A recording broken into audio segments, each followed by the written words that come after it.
Hey yo YouTube, I am here to talk about the D&D game, The Band of Titans.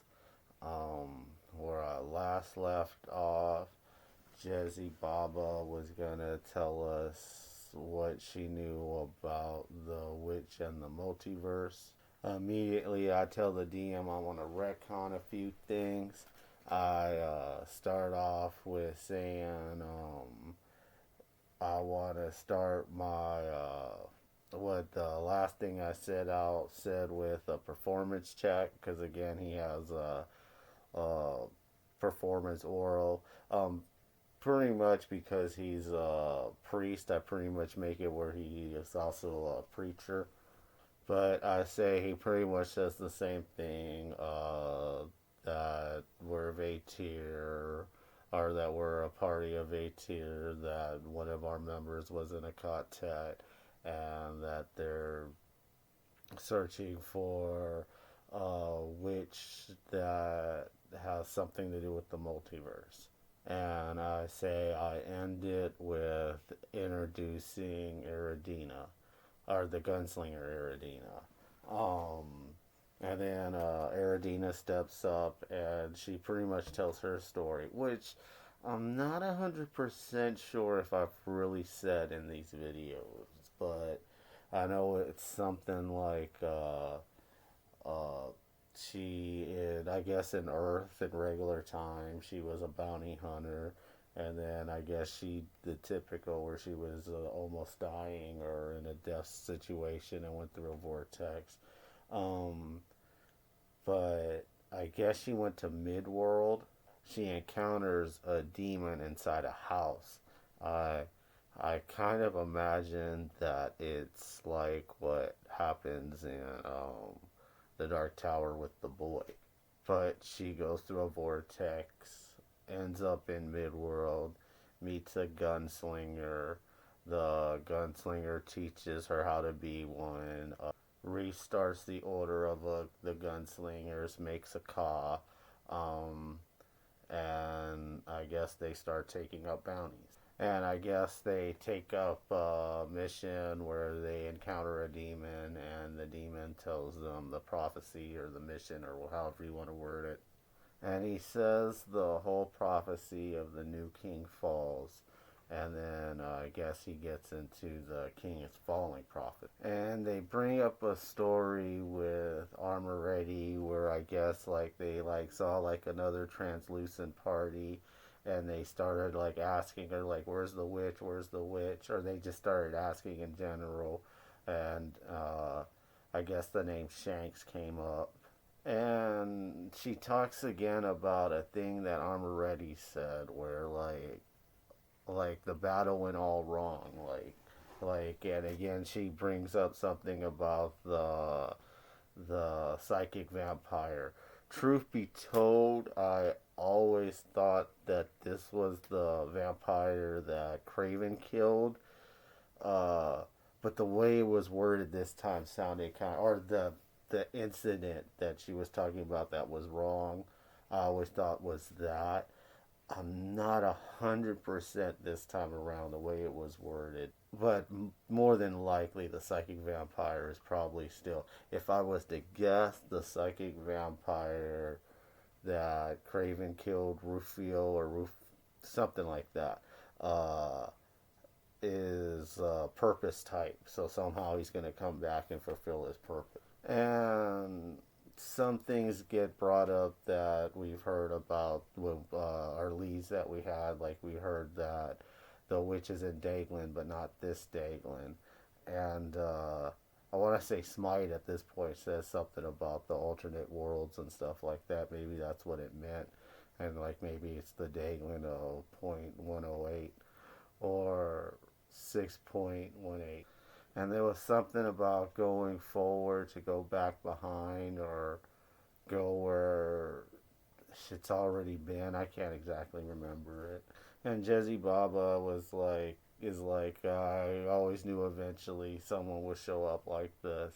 And she starts telling us that, and she says to understand the witch, you have to understand the source of this reality, which may be different from our reality. And she mentions how the hidden god's champion's name is Antiochus, and he was born on this world.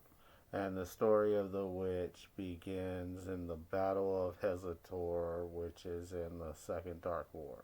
And she says the next thing she's going to tell us doesn't have to do with the witch, at least not right away. And she starts telling a story about how a party went up against the champions of Monger and Bass.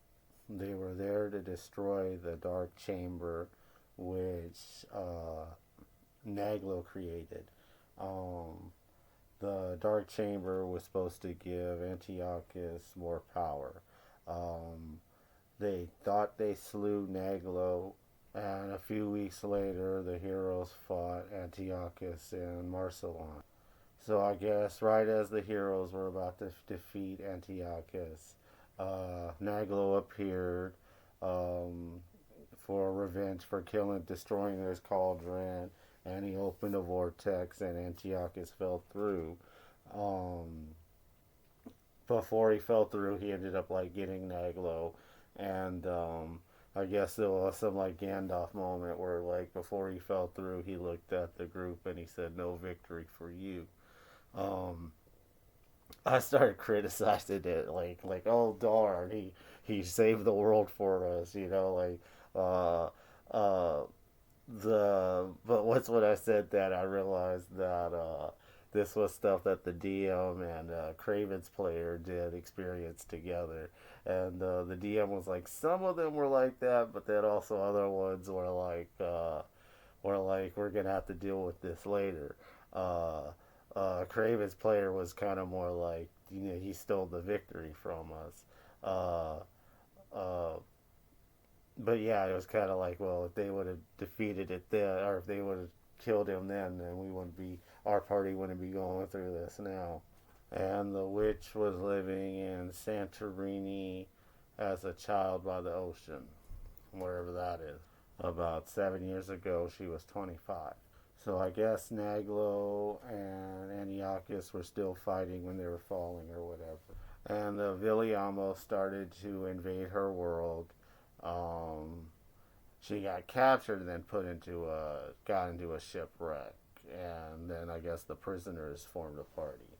Uh, then they started investigating the invasion. And before this, she didn't have any powers or anything.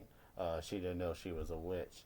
Um, but they start infiltrating high society, and at an auction, so she finds a witch board with like these crystals on it. And I guess the owner was a mystic to the stars, something like that. Um, I guess she gets the wish board and adds it to her arsenal. Um, I didn't really catch how, but somehow this group ends up falling through the vortex. I think it has something to do with the crystals. Uh, but they end up in the place called Nowhere, where it's like an apocalyptic world where it's like a desert.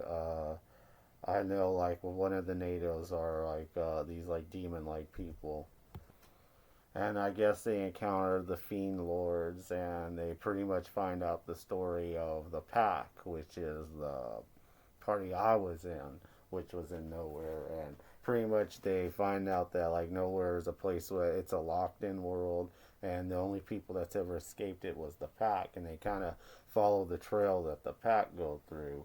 Um, I kind of get hazy on how the story goes after that for a little bit. Like something about the Fiend Lords are like ghosts that possess bodies. Um, and I think they come across refugees, and one of them is Wicklin. And Wicklin was a wizard who showed up here 5 years before that didn't remember anything. And they fight their way to something called the Hub, which is how the Pack got through. But when they get there, the dial system is destroyed. And then I guess the crystals on the board show exactly whatever they needed to do to get through the hub. And I guess somehow during this process, Wicklin gets his memories back, and it turns out he's Naglo. And pretty much he says that he's been having a magical battle in and out through other worlds, eventually landing on nowhere, and he became younger and lost his memory. And I guess Antiochus didn't have a body, but he was able to control the fiends, and Wicklin ended up stopping him from getting through. And I guess one fiend got through and is trying to get him out of nowhere. And I guess the witch ends up with Jezzy Baba. The name of the fiend, I guess, is Tess. And Tess and this new order of fiends ended up really messing up the balance. And there ends up being something about a prophecy where the only way to stop the Viamos and end this new order rising was angel must stand with devil, devil must stand with demon, demon must stand with dragon, dragon must stand with lycanthrope, lycanthrope must stand with undead, the vampire with a heart that's dead must stand with the vampire with a heart that still beats, doppelganger must stand with changeling, witch must stand with hag, ancient gods must also stand with each other, only then victory will be possible. And I guess the hag says that she formed a party that pretty much fit this criteria. And she pretty much starts telling us the story of Battle at Fort Scorpion, where something about they started liberating the scorpion and lizard folk land, and something about the battle at Skill Mines where the elves and the kingdom of Gills were mining. And I guess the goblins started mining in these mines, and they were using technology that they didn't think they should have, and they were obviously selling the stuff. This ended up leading into a big battle. Army of humans, army of orcs, elves and dwarves against the goblins. And I guess because of that party that was formed, there were fiends, vampires, werewolves, um, and the goblins ended up summoning fiends themselves. And the witch, where the demon or the DM or Jezzy Baba, I guess you would say, lets it slip that she says her name is Adelia, ends up missing in action in this battle. And the calamity ends up happening, and a lot of people end up missing, and the alliance breaks. And I guess the other side is still positioning themselves around the multiverse, making strange allies, targeting places where the hidden god was defeated. And she asks us if we know about the avatar restrictions. I guess we ask her what it is, or she tells us what it is, and pretty much she says if the restriction ever gets lifted and all the gods come down at once, um, everything will continue how it is. Nothing will change. If a single god lands there first, touch there first, it will start an age that will form around that god. So if it's like the god of war, it'll become a word age or age of war. Uh, God of peace, same thing. I guess if Grooms landed, it would be like World of Humanoids or Bash Chaos. So pretty much we have to figure this out before Antiochus does, because if he lands, it'll be Age of him. So pretty much they tell us that one of the keys to freeing Antiochus is the witch and her crystals, and another one is for a body that Antiochus could possess. Um, at one point, like Craven says something like, "So if she just never gets found, period, like we're okay." And like Smite's like no, the prophecy is pretty much we need to find her before Antiochus does, and like Jezzy Baba confirms it. I know Smite asks if there's any stories of a Vatir becoming younger when it came through the vortex. Um, and he kind of says this to Maravik as well. Um, I can't remember exactly what Maravik says, but I want to say Jesse Baba or it might be Maravik who points out that Naglo, whenever he turned into Wicklin, he became younger, and Smite's like, haha, you're right. So she's like, you think maybe he got the witch is younger now, and I'm like, it's a possibility. Player talk. I think it's Armor Ready. I 100% think it's Armor Ready. I asked Jesse Baba, you've seen the witch, right? And she's like, yes. And I asked, like, what's the color of her hair? And she says black, which doesn't match with it being Armor Ready, but, maybe she shapeshift a little. I don't know. My guess would be the witch is Armor Ready. And they say something about like a friend of hers. I think they said the name was Bree White, and her father was a psychic vampire. And I guess they thought she was dead, but she didn't stay dead. So like I guess that's a lead. I remember like before this, like Craven said something like, "I have a feeling we're gonna find out stuff, but we're gonna realize we still have a lot more to do." Uh, and Eridina kind of confirms that after this conversation, where like she kind of gives a rundown, like we still haven't talked to the regular looking witches that were in front of the vortex and a few other things. Uh, so I guess then after that we end up going back home, and I noticed a few videos ago, like I kept on calling Lockhart Edgeheart, so correcting that. But when we go see the Arch Princess Queen Anastasia, and like I said, Lockhart brings up that which I don't think I brought this up in the video, was that like at one point Smite kind of like blessed Lockhart, saying that he's about to head into war, and he's like, I got something to tell y'all whenever y'all get back, and so like he brings that back up, and like we all sit at a table, and he says like something about like there's like a few little problems, and like Craven's like, I knew it, and he's like, what'd you know? Gravis says something like he knew there was going to be like a power struggle or something for succession. And Lockhart's like close but not quite. And he starts talking about the four houses. Talks about Moreland Lockhart is his uncle, ruler of Glimmerham, a city that is just as big as Winter Haven. And he talks about the area, like he brings up, for some reason he brings up how the ice trolls and ice goblins, but he ends up pretty much saying that he's never going to get recognized as a dragon lord unless he kills a dragon. And he does mention something about a dragon to the north that's covered in ice, but Rasputin doesn't like that it's covered in ice because pretty much it's helpless, and thinks we should go after a neutral or a nuisance dragon.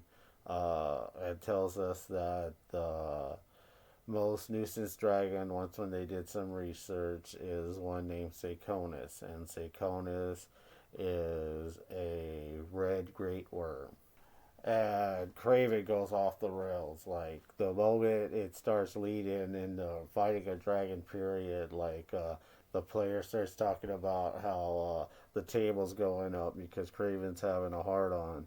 Uh, and then like especially once when because like pretty much he says whenever uh, Anastasia's ready, she could teleport us into its cave, and whenever he says that it's a great red dragon, like Craven just gets up and starts walking pretty much off the map, and they're like, Craven, where are you going? And he's like, oh, he said that Anastasia is the one that's gonna teleport us there, and Smite thinks to himself that like the leader of the Titans is kind of a buffoon, because like he spent this whole campaign pretty much not paying attention, and then he hears about a dragon, and he just wants to go in there half cocked. Like, technically, we've been into two fights today, so yeah, we're not ready to fight a dragon right now. Especially not with the plan or anything either. And Craven starts asking, like, after we kill it, can we take its skull? Um, they say that, like, the city of Winter Thorns, like, the roads are made out of, like, skeletons and stuff, so they're probably going to want something to do with the skull. We start claiming the hide and stuff. I think it's funny that we're claiming stuff and we haven't even killed the dragon. Because, like, even Basker says, like, Johan would like enough for a shield. Um, and like the DM ends up asking us if we want to do this tonight, or if because like he says it's getting late, or do we want to wait next week. We could still role play or stuff, but do we want to push the fight out to then? We end up deciding to push it off. um, so pretty much we get however long for the rest of the night to just prepare and role play. um, I know Craven ends up going into town like to get fire resistant potions. Um, I end up talking to Jezebaba and telling her about how I'm making a council and I think she'll be more suited for it. Typical stuff I've been saying with Hyde if you've been watching those videos.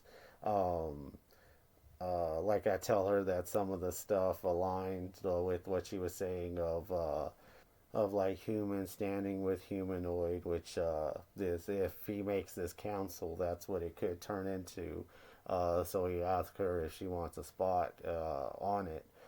She ends up agreeing, and she says she'll send a covenant down there, and she kind of breaks down what a covenant is. I know it. I think she says like a top hag, then three green hags if or one of them might be a subspecies, a death hag or a shrieking hag. And I asked her if she could do the same thing she said she'll do here, where she'll gather the hags in this world. And Hellfire, whenever we were walking, we saw like a district that smelled like wargs, and there were like people walking in it and stuff, and also I think Arctic wolves. So she goes and checks that out, and like it turns out like uh, any wolf that enters this district turns into a human. She goes to like the religious booth of Baba Yaga and like asks them about the wargs that were took in the Fey room or given the Fey room, and pretty much they tell her that they were given the Fey room. How like the Arc Princess before Anastasia, how she didn't want to leave. One of her daughters took him to Fey room as a backup plan on her keeping her power.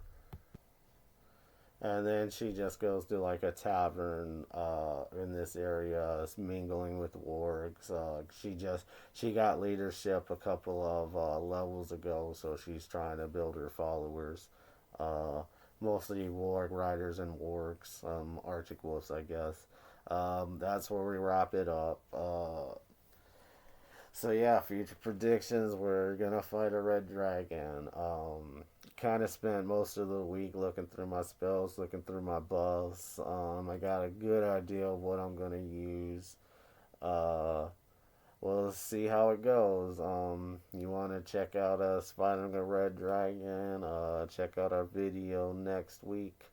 Um, I'm probably gonna record a real quick hide and video right after this, so we want to check that out. Check that out too, and check you later.